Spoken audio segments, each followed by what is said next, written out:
Good morning, Highlanders. I'm Spencer. And I'm Ben, and you're watching The Political Show.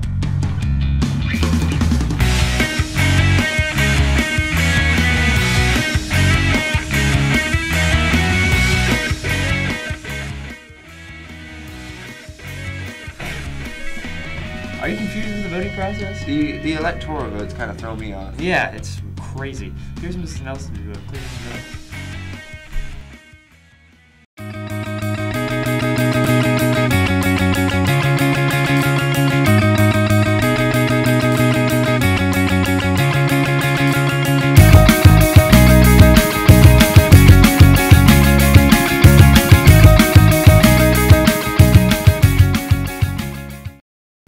Is the president voted through a popular vote? The President of the United States is not elected on a popular vote. He's elected through the Electoral College. And basically what that is, it's something that's in the Constitution. Our founding fathers thought that originally that the people were not educated enough and didn't know enough about the candidates to elect them directly. So what it has evolved into today is this. Each state has a set number of electors, and those electors are set according to how many senators plus how many members in the House of Representatives you have, and that's how many electoral votes you get. So actually on election day, when someone goes to vote, they will actually be getting will be actually voting for that slate of electors. So the state of Florida will decide how many people voted for this group, and the one that gets the most votes, they get all 29 of the state of Florida's electoral votes. What is the biggest challenge America faces going to the election, and how does this influence your vote? Well, I'm going to pick the domestic side here at home. I think the biggest problem we face today is our rising deficit here in this country. I just think it's really, really out of control, and I think that that's something that we really need to address. We really need to address spending here in this country, and it influences my vote by who I feel can do the best job to rein in the soaring debt that we have in this country. What problems do you look for in a presidential candidate?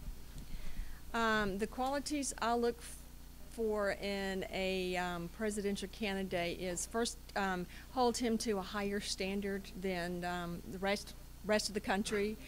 I look for somebody that I feel like I can trust. I've looked for someone that has integrity. Integrity is big for me. I also look for somebody that I feel like is a good leader, and I feel like a good leader can surround himself with good people to help him do his job.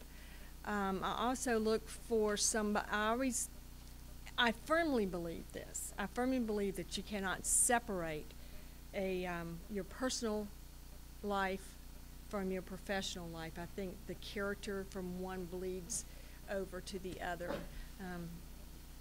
Absolutely, I believe that. Thank you, Ms. Nelson, for letting us interview you. Thank you. I've enjoyed it. Hi, I'm Anna Gilbert with H&N News, and I'm here to interview a couple of students about the presidential election. What are the greatest challenges America faces today? Debt. How does that affect your presidential choice? Whichever president can get us out of debt, then that's the one that we'll be voting for. What qualities do you look for in a presidential candidate? One that can end war and stop violence. What are the greatest challenges America faces today? The loss of jobs. How does that affect your presidential choice? Whichever president can get us jobs so America can do work, then that'll be the president I vote for. What qualities do you look for in a presidential candidate? They got to be trustworthy, influential, and they got to have a good background. What are the greatest challenges America faces today? taxes are too high and the gas prices have risen too high. How does that affect your presidential choice? I'm choosing Romney because he said he'll lower everything. What are some qualities you look for in a presidential candidate? He is smart, academically strong, a great leader, and a great military-minded man. You ready? What are the greatest challenges America faces today? National poverty and high taxes. How does that affect your presidential choice? I just want someone that's gonna, lead the country and get us out of what we're in. What qualities do you look for in a presidential candidate? Leadership and, someone that's trustworthy and someone we can depend on. Ready? Yeah. What are the greatest challenges America faces today? I think the tax cut and the amount of debt we're in, all of that is really challenging for our country. How does that affect your presidential choice? I think that if Romney were to win in the presidential election, that he would have the proper skills to be able to maybe help us achieve some of the needs and overcome them.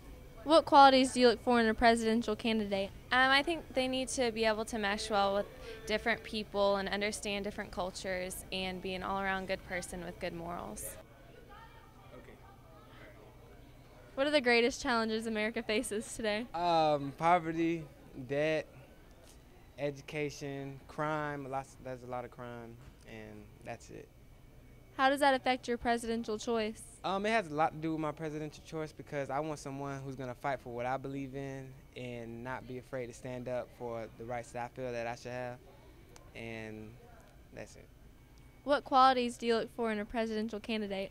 Someone who's a leader, someone who's bold and tall, because tall people are more confident, and that's pretty much all the qualities of a good one. Ready? What are the greatest challenges America faces today? The greatest challenges America faces today are high gas prices, and taxes. How does that affect your presidential choice? I think Mitt Romney can bring us out of the hole we're in today. What qualities do you look for in a presidential candidate? He needs to be smart, have experience, and is honest with the country. Ready? What are the greatest challenges America faces today? America faces hunger, a lot of poverty, there's violence. How does that affect your presidential choice? I want someone who's going to change that and not leave it the same. What qualities do you look for in a presidential candidate? Honesty, leadership. I want to be able to trust him and know that he's going to do something right. Thanks to all the students who gave their opinions on the matter. Here's two other students that have their own opinions from the debate club. I'm Trenton Towns. And I'm Donovan Tack, and we represent the debate club. And today we're going to have a little debate on whether or not should U.S. troops be involved in other foreign countries' war and other conflicts. I will be supporting the side that they shouldn't be involved, and Trent will be supporting the side that they should be involved. You first. How can you say we should pull the troops out, when as a matter of fact, we tried the same thing in World War I and World War II. Isolation attempt, it was called.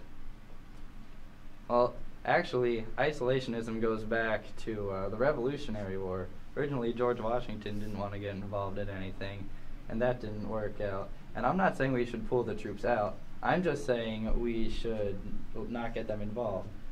If two countries we don't like get into a conflict with each other, do we really want to go in there and try to just stop what they're doing? We already have a bunch of casualties of war already, and do you want to have more families upset that their sons or husbands don't come home? If there are no troops there and they plot something against our country or foreign alliance, how can we know about it? Like I said, we're not pulling the troops out. We're just having them not get involved. Having them there to keep stuff in check is good, but I mean, if two countries start to fight, we're not just going to throw troops in there for the sake of throwing troops in there. But we need to know, have all eyes and ears at all times, and if we have to get involved, we must. But now you're bordering on the line of paranoia, always thinking something bad's going to happen to us. There's really only a few countries we have to worry about, and we have those pretty in check right now. We can see what they're doing. We know what they're doing. The United Nations also exists for a reason. I don't think they expected 9/11 to happen.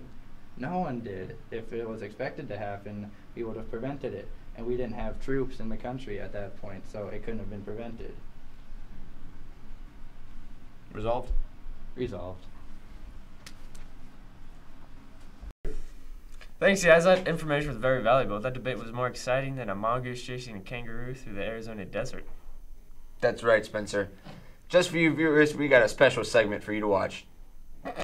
We're done!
You say that and be like, goodbye, man. Some of you thought we were done? Yeah. Okay, so then I'll wait for this until we actually see it. Yeah, I know, I've seen it. Let go. Oh,